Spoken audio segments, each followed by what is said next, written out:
સમાચાર અમદાવાદથી મળી રહ્યા છે। જે મુસાફરો મેટ્રોમાં સવારી કરી છે તેમને લઈ મહત્વના સમાચાર મળી રહ્યા છે। મેટ્રોના મુસાફરોને લઈ મહત્વના સમાચાર। એપરલ પાર્ક મેટ્રો સ્ટેશન માટે એએમટીએસના 2 નવા ફીડર રૂટ શરૂ થયા। રૂટ નંબર 8 સર્ક્યુલર અને રૂટ નંબર 9 એન્ટી સર્ક્યુલર રહેશે। રૂટ પર એલજી હોસ્પિટલ અને મણિનગરને પણ આવરી લેવાયા। બંને રૂટ પર રોજની 32 ટ્રીપ અને 40 થી 45 મિનિટની ફ્રીક્વન્સી રહેશે।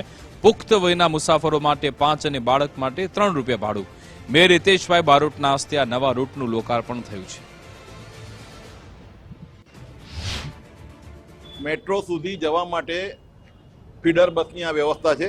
ફક્ત 5 રૂપિયા અને 3 રૂપિયા બાળકોના એવી આ બસની સેવા છે, જે અડધો કલાકે મેટ્રોના સમયે નીકળશે। આગળ એક બાજુથી જશે, એક બાજુ બીજી બાજુથી આવશે, એમ વર્ટિકલમાં આખી બસ ફરવાની છે।